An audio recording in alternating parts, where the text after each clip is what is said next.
January 23, 1945, Luzon Island, Philippines. The artillery had fallen silent.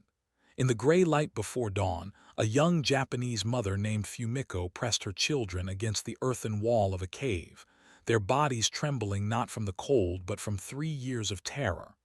Outside, the jungle dripped with overnight rain.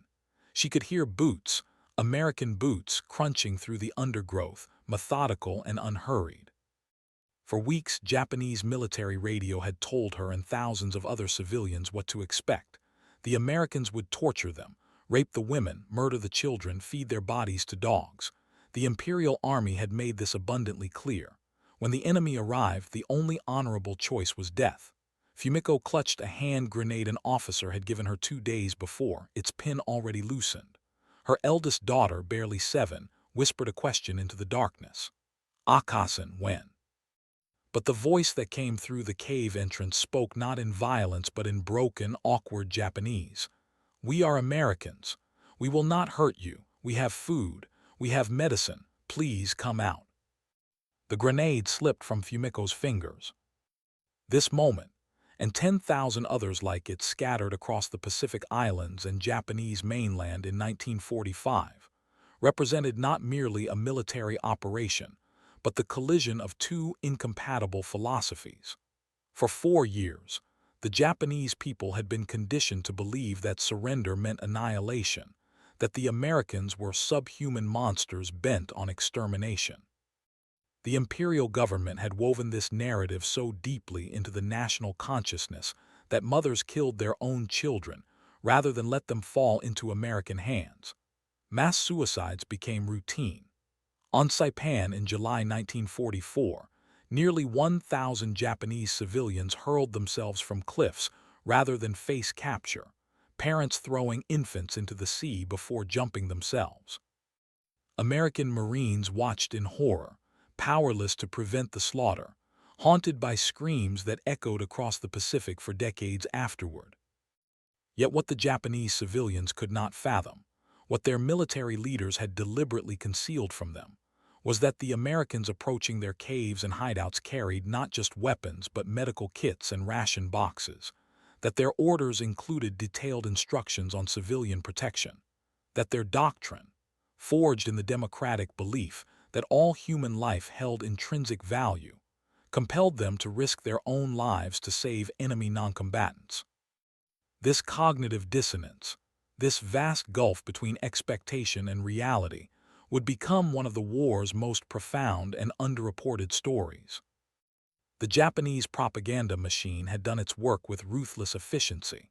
From 1941 onward, the Ministry of Information flooded the empire with images of American barbarism.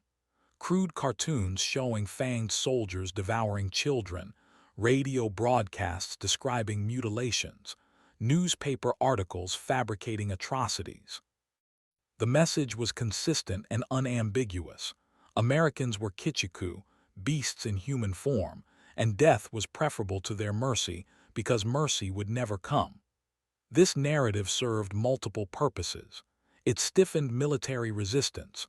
Soldiers who believed their families would be tortured fought with suicidal ferocity. It justified Japan's own brutality in occupied territories. And it created a psychological buffer against defeat, transforming surrender from a military calculation into an existential impossibility. For ordinary Japanese, especially those living in the path of the American advance, this propaganda created a nightmarish dilemma. On Okinawa in the spring of 1945, approximately 150,000 civilians found themselves trapped between two armies. The Japanese 32nd Army, following orders from Tokyo, had systematically indoctrinated them. American capture meant torture and death. Many civilians had attended mandatory meetings where soldiers demonstrated proper suicide techniques, how to detonate grenades in family groups, which neck arteries to sever for quickest death, how mothers should strangle infants before killing themselves. Some were given cyanide capsules. Others received bamboo spears with instructions to charge American positions in human wave attacks, turning civilians into unwitting combatants. But the Americans advancing across Okinawa's muddy hills in April 1945 carried orders that contradicted everything the Japanese expected. Directive 5100.46 from Pacific Command was explicit. Preservation of civilian life is a primary objective second only to mission accomplishment. Combat units received detailed briefings on civilian protection. Medics trained specifically in treating noncombatants. Intelligence officers prepared Japanese-language leaflets and loudspeaker scripts. The 10th Army established dedicated civilian collection points behind the front lines, staffed with interpreters, doctors, and supplies.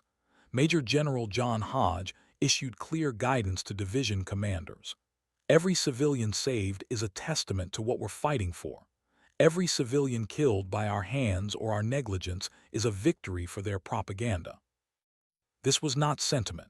This was doctrine, a reflection of fundamental American values translated into military policy. The United States military, for all its industrial might and destructive capability, operated within a framework that recognized civilian immunity as a cornerstone of legitimate warfare.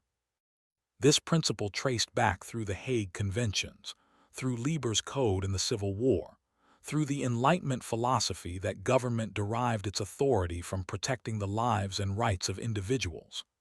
American soldiers were taught that even enemies possessed basic human dignity, that military necessity had moral limits, that the manner of victory mattered as much as victory itself.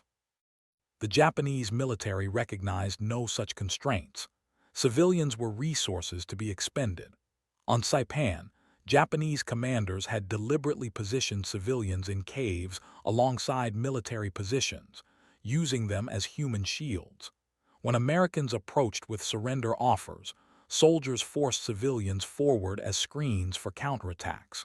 Officers shot civilians attempting to surrender. The Imperial Army's calculus was coldly logical. Civilian deaths served the empire by requiring Americans to divert resources, by creating martyrs for propaganda, by demonstrating absolute loyalty to the emperor. Individual life had no meaning outside collective service to the state.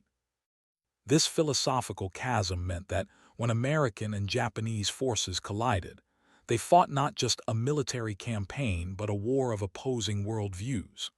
And it meant that Japanese civilians, caught in the middle, experienced a profound cognitive rupture when American behavior contradicted everything they had been told.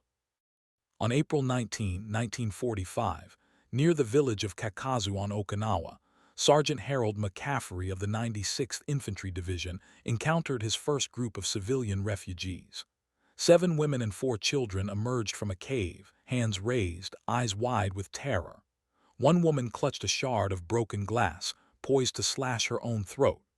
McCaffrey, a schoolteacher from Ohio before the war, had his rifle slung. He raised his hands empty and smiled. His interpreter, a Nisei soldier named James Takahashi, spoke in careful Japanese. "You are safe now. No one will hurt you. We have food and water." The woman with the glass didn't believe him. Her hands shook. Takahashi continued talking, his voice gentle, explaining that they would be taken to a safe area, that doctors would examine them, that they would receive food and shelter. Slowly, moving with exaggerated care, McCaffrey opened his pack and removed a chocolate bar. He broke off a piece, ate it himself to demonstrate it wasn't poisoned, then offered the rest to the nearest child, a boy perhaps 5 years old. The boy looked to his mother. The mother looked at the chocolate, then at McCaffrey's face, then at the glass in her hand. 3 years of propaganda insisted this was a trick, that the chocolate was poisoned or that the kindness was prelude to something worse. But 3 years of starvation spoke louder. She dropped the glass. The boy took the chocolate. And in that moment, a single mother's worldview shattered like the glass on the cave floor. McCaffrey's unit processed 127 civilians through their lines that day. By war's end, the 96th Division alone would evacuate more than 30,000 Okinawan noncombatants from combat zones, suffering 73 casualties in the process. Men killed or wounded, while protecting people who had been taught to fear them as monsters. This pattern repeated across every island.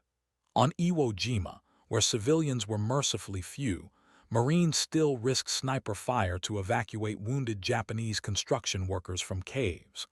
On Peleliu, soldiers shared their water rations with dehydrated prisoners despite their own desperate thirst in the island's infernal heat. On Tinian, Navy corpsmen treated civilian injuries even as they worked frantically to save wounded Marines. These were not isolated incidents of individual mercy but systematic implementation of policy, a policy that derived from democracy's fundamental premise that human beings possessed inherent worth independent of nationality or allegiance. The Japanese civilians who survived these encounters experienced profound psychological dislocation. Everything they had been told was a lie. The Americans were not demons. They were, in many cases, disconcertingly ordinary, young men who showed photographs of their families, who shared their rations, who treated injuries with genuine care, who seemed puzzled and saddened by Japanese terror rather than gratified by it. The cognitive dissonance was overwhelming. Some civilians went catatonic from the shock. Others wept uncontrollably. Many required days or weeks to accept that they were truly safe, that the kindness was genuine, that they would not be executed once they were no longer useful. Fumiko, the mother in the cave on Luzon, would later describe her first hours in American custody to a Japanese-American interpreter. "I could not understand. The soldiers gave us food from their own packs. They carried my youngest daughter because she could not walk. When my son developed fever, their doctor stayed up all night monitoring him. I waited for the cruelty to begin, for the masks to drop. But it never happened. I realized slowly that we had been lied to about everything. Not just about the Americans, but about the war, about our government, about what our military had done in other countries. If they lied about the Americans, what else was false?" This question, what else was false, became the psychological foundation for post-war Japan's transformation. The American occupation succeeded not primarily through force, but through this accumulated evidence of cognitive dissonance. The gap between what Japanese had been told about Americans and what they actually experienced. Every civilian pulled from a cave, every wound treated, every child fed, every family reunited chipped away at the imperial ideology's foundations. The Americans were supposed to be barbarians. Instead, they arrived with food and medicine. They were supposed to enslave Japan. Instead, they brought democracy. They were supposed to destroy Japanese culture. Instead, they preserved the emperor and rebuilt the nation. But in the spring of 1945, with the war still raging, American soldiers faced the agonizing challenge of convincing terrified civilians to emerge from hiding before fear or starvation killed them. The 77th Infantry Division, fighting through southern Okinawa in May, developed a systematic approach. Loudspeaker teams would approach cave complexes and broadcast messages in Japanese. "You have been told lies. Americans do not kill civilians. We have food, water, and medical care. Your children are hungry. Come out and see the truth." The broadcasts would continue for hours, sometimes days. Often, they met only silence.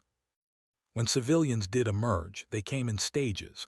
First a few desperate souls on the brink of starvation, then others emboldened by seeing the first group treated well.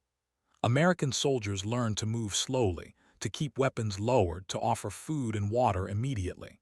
They learned to look for signs of suicide preparation, grenades, poison, weapons, and to talk civilians down from self-destruction. This was not work they had trained for at Camp Pendleton or Fort Benning. This was improvised psychology performed under fire by 19-year-olds from Iowa and Texas and California. Young men whose only qualification was that they instinctively understood the value of human life. The risks were substantial. Japanese soldiers frequently hid among civilian groups, using women and children as cover before attacking. Caves could be booby-trapped. Civilians themselves sometimes carried grenades, either for suicide or sabotage. On May 22, 1945, Private First Class Clarence Williams of the 7th Infantry Division approached a cave entrance to offer food to a group of civilians. A concealed Japanese soldier shot him through the chest. Williams survived, but the incident highlighted the terrible mathematics of civilian protection. Every moment spent coaxing civilians from caves was a moment of vulnerability, every hand extended in friendship a potential target. Yet the Americans continued. On Okinawa alone, U.S. forces evacuated and processed approximately 300,000 civilians, nearly the entire surviving native population. They established 16 civilian camps, each with medical facilities, food distribution systems, and sanitation. They deployed military government teams to maintain order and begin rebuilding infrastructure. They allocated scarce shipping space to bring in civilian supplies, even as their own troops sometimes went short. They diverted medical personnel and resources from military hospitals to civilian care. The 10th Army Medical Service treated 45,000 Okinawan civilians for malnutrition, disease, and wounds. Navy Seabees built refugee housing. Army engineers purified water and repaired wells. This massive humanitarian operation unfolded simultaneously with one of the war's bloodiest battles. American forces suffered 49,000 casualties taking Okinawa. The Japanese lost approximately 110,000 military dead. Yet in the midst of this carnage, American policy insisted on civilian protection. Combat units received regular reminders. Military police investigated civilian deaths. Officers faced consequences for negligence regarding non-combatant safety. The system was imperfect. Civilians died from American fire, from disease in the camps, from the sheer chaos of industrialized warfare. But the system existed, and it reflected a conviction that military victory devoid of moral foundation was hollow. For Japanese civilians, the evidence accumulated. They saw American medics treating Japanese wounded with the same urgency as American casualties. They saw soldiers sharing cigarettes with former enemies. They saw supplies arriving, vast quantities of supplies, more food and medicine than they had seen in years, distributed freely to people who had been enemies days before. The scale of American logistics, the sheer abundance, was itself revelatory. Japan had spent 4 years under crushing privation, its economy strained to breaking by military demands, its civilians subsisting on diminishing rations while the military consumed everything. Now, suddenly, their conquerors arrived with such overwhelming material wealth that they could afford generosity even to enemies. The chocolate bars became symbols. American soldiers gave them to children almost reflexively, quick gestures of friendship that required no language. But to Japanese civilians who had not tasted sugar in months or years, who had watched their children grow hollow-cheeked from hunger, these chocolate bars represented something beyond mere candy. They represented an economic and industrial power, so vast it could wage global war while maintaining such abundance that individual soldiers could afford to give away luxuries. Japan's military had told them that America was weak, decadent, on the verge of collapse. The chocolate bars told a different story. So did the medical care. On June 7, 1945, Nurse Lieutenant Mary Ellen Hansen treated a young Okinawan woman named Kimiko who had delivered a baby in a cave 3 days earlier. The infant was dying from infection. Kimiko expected nothing. She had brought the baby to the American aid station only because her mother-in-law had insisted, certain that death in American care was better than certain death in the cave. Hansen spent 2 hours cleaning and treating the umbilical infection, then arranged for Kimiko and the baby to be transported to the Rear Area Hospital where conditions were better. The baby survived. Kimiko would later tell interrogators that she had been prepared to die for the emperor, that she had believed all Americans were devils. But devils, she said, do not save bobbies.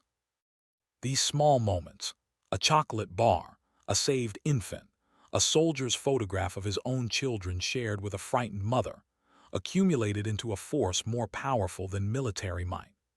They demonstrated through direct experience that the American system valued individual human life, that it extended moral consideration even to enemies, that it operated on principles fundamentally different from Imperial Japan's sacrificial collectivism.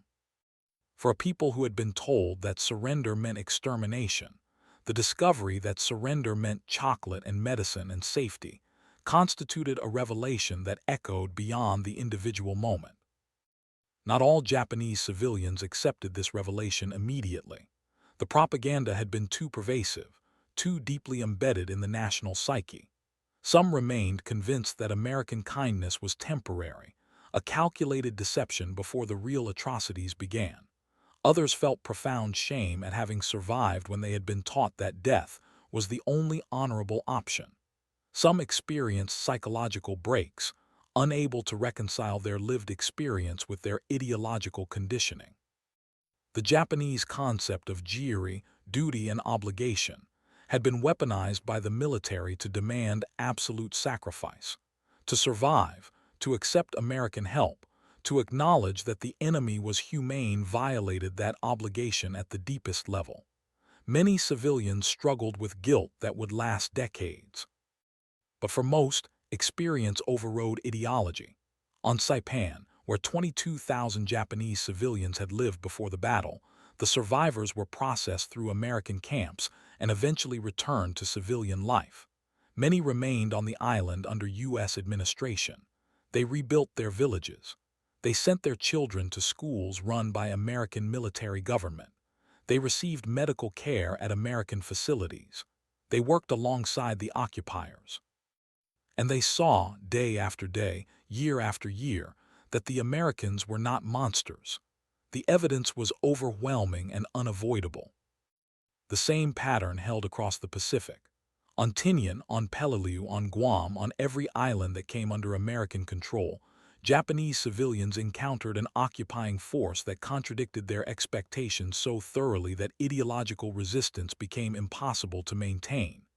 The Americans were not perfect. There were incidents of theft, assault, misconduct, the familiar sins that accompany armies throughout history. But the system held. Perpetrators faced courts-martial. Victims had recourse to military justice. The occupation governments established rule of law, property rights, mechanisms of redress. For people who had lived under a military dictatorship that offered no such protections, these democratic institutions were themselves revolutionary.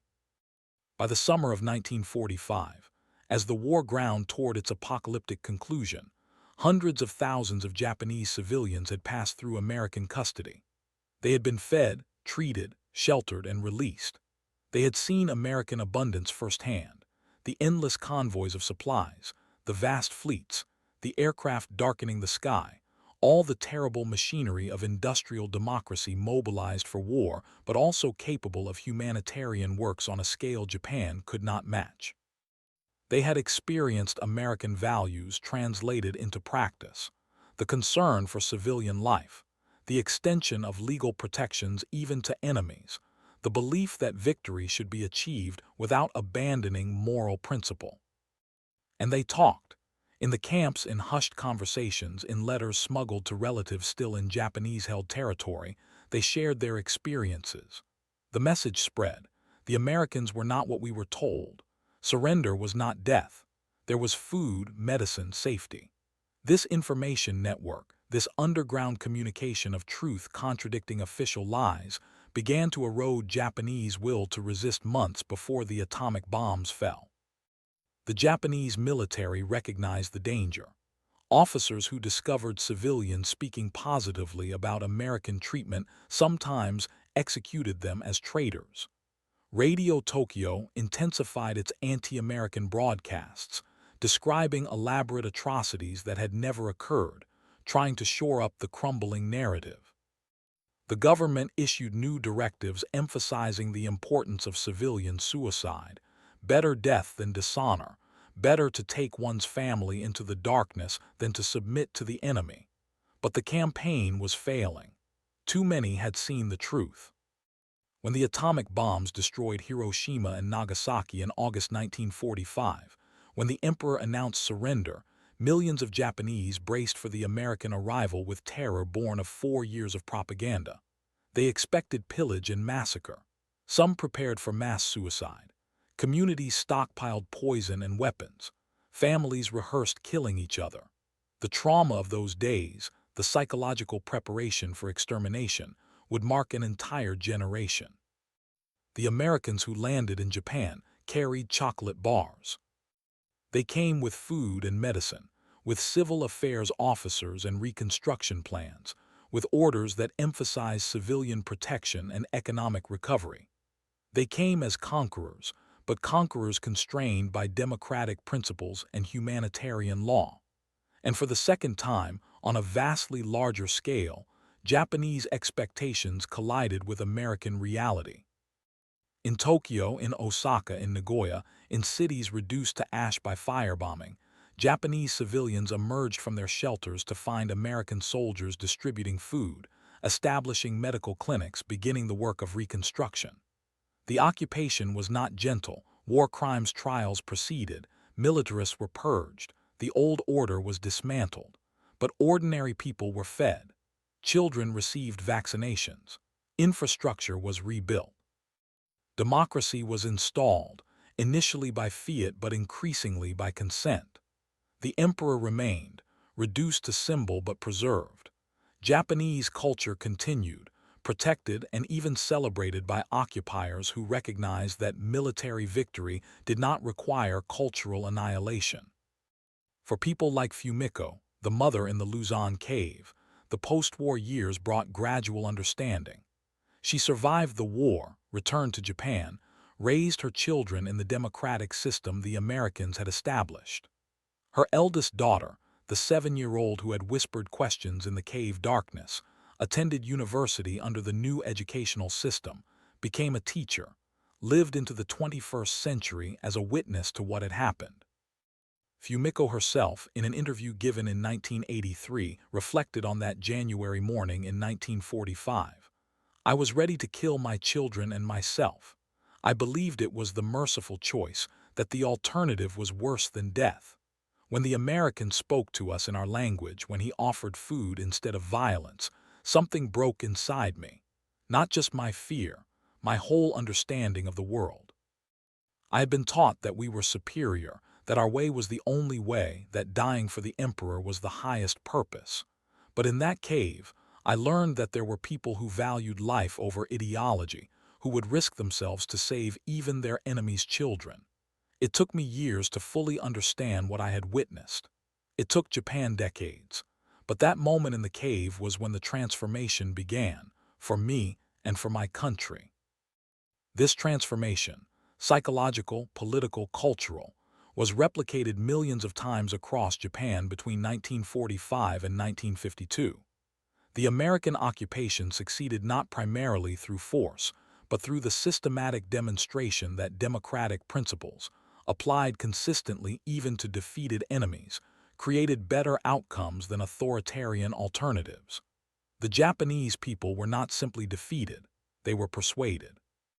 The evidence was overwhelming. American abundance versus Japanese privation, American concern for civilian welfare versus imperial expendability, American democracy versus military dictatorship. Given the choice, experiencing both systems directly, the Japanese people chose democracy. This was not inevitable. Occupations often breed resistance, resentment, insurgency. Japan could have become another grinding counterinsurgency, American troops fighting guerrillas in mountain villages for years or decades. That it did not, that Japan transformed into a stable democracy and American ally within a generation, owed much to those moments in caves and on battlefields when American soldiers risked their lives to save Japanese civilians, when they offered chocolate instead of cruelty, when they demonstrated through countless small actions that their system valued human life in ways the imperial system never had. Chocolate bars were not strategy. The medical care was not propaganda. The civilian evacuation operations were not calculated to win hearts and minds. That vocabulary did not yet exist.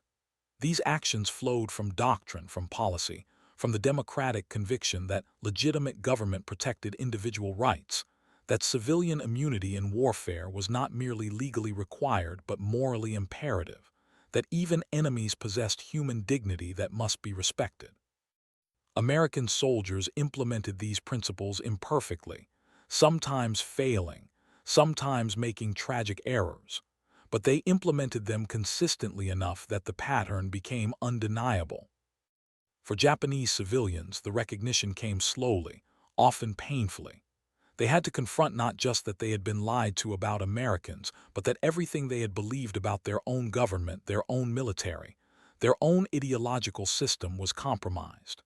If the Americans were humane, then what did that make the Japanese actions in China, in Korea, in the Philippines?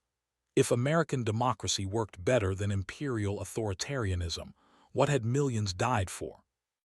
These questions tormented Japanese society for decades after surrender. They still echo today in debates about war memory, textbooks, national identity.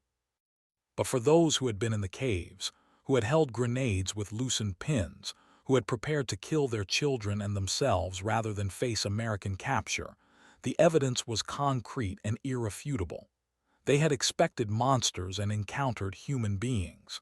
They had been told they would be exterminated and instead were fed. They had believed American democracy was weakness and discovered it was strength. These lessons, learned in moments of existential terror and profound relief, became the psychological foundation for one of history's most successful transformations from enemy to ally, from authoritarianism to democracy, from war to peace. The soldiers who offered the chocolate bars, who carried the wounded civilians, who stayed up all night monitoring a Japanese child's fever, rarely spoke of these moments as heroic. For them, it was simply what you did. You helped people who needed help. You protected the vulnerable. You acted with decency even in indecent circumstances. These were the values they had grown up with in American homes and schools and churches, the democratic and humanitarian principles woven into their society's fabric. They carried these values into war not as strategy but as identity, and in doing so they accomplished what military force alone never could. They demonstrated that their system was not just more powerful but more humane, not just more efficient but more just. In the decades after the war, as Japan rebuilt and prospered, as it became a cornerstone of the democratic Pacific, the origins of that transformation lay partly in those caves and battlefields where Japanese civilians discovered that the Americans were willing to risk their lives to save enemy noncombatants. That willingness, that systematic implementation of humanitarian principle even amid total war, conveyed a message more persuasive than any propaganda. That in the contest between democracy and authoritarianism, between systems that valued individual life and systems that treated humans as expendable resources, democracy offered a better way. The grenade that slipped from Fumiko's fingers in the Luzon cave, the chocolate bar offered to her daughter by an American sergeant, the medical care that saved her son, these were not merely kindnesses in war, but demonstrations of democratic principle under pressure. They proved that Americans were fighting not just to defeat Japan, but to vindicate a particular vision of human dignity and legitimate governance. When Japanese civilians experienced that vision firsthand, when they felt its force in their own lives, ideology crumbled before reality. This is what the Japanese civilians could not believe, that their enemies would risk their lives to save them, not because it was strategically advantageous, not because it was militarily necessary, but because their democratic system insisted that even enemy civilians possessed inherent worth that must be protected. This belief, translated into policy and implemented by young soldiers in caves and on battlefields across the Pacific, became one of the war's decisive weapons, not through violence but through moral force, not through destruction but through preservation. The children who received those chocolate bars grew up in democratic Japan. Many are alive today, elderly witnesses to the moment when American abundance and American values intersected with Japanese desperation and Japanese propaganda in caves and on battlefields across the Pacific. They remember being told they would be tortured and murdered. They remember the hand offering food instead of violence. They remember the cognitive rupture, the slow recognition that everything they had believed was false. And they remember, decades later, that this moment of recognition, terrifying and liberating in equal measure, was when their world changed, when their nation's transformation began, when they learned that there were people who would risk everything to save even their enemies' children, because those children were human beings who deserved to live. That lesson, learned in darkness and fear and eventual relief, echoes still. It reminds us that military power must serve moral purpose, that victory without principle is hollow, that the strongest argument for democracy is not its efficiency, but its insistence on human dignity. The Japanese civilians who survived the war because Americans risked their lives to save them became living evidence of what separates democratic warfare from totalitarian barbarism. Not the absence of violence, both killed with industrial efficiency, but the presence of moral constraint, the conviction that even in war some things matter more than expedience, that protecting enemy civilians is not weakness but strength, that chocolate offered to a terrified child in a cave speaks louder than any ideology imposed by force. In the end, the Americans did not conquer Japan merely by defeating its military. They conquered Japan by disproving its propaganda, by demonstrating through accumulated acts of mercy and humanity that democratic values were not empty rhetoric but lived reality, that a system grounded in individual human worth created better outcomes than a system grounded in collective sacrifice to the state. This conquest, psychological, moral, civilizational, proved more enduring than military occupation ever could. It transformed enemies into allies, authoritarians into democrats, a nation prepared to die for the emperor into a nation that chose to live in freedom. And it began, for thousands of Japanese civilians, with an American soldier approaching a cave, rifle lowered, hand extended, offering not violence but food, speaking not threats but promises of safety, risking his life to save people who had been taught he was a monster. In those moments, ideology met reality. Reality won. And in that victory lies a truth that transcends any single war, that systems which value human life, which protect even enemies, which extend dignity to all, ultimately prevail not through superior violence but through superior humanity. This is what the Japanese civilians could not believe until they experienced it. This is what changed their world, and through their transformation, changed ours.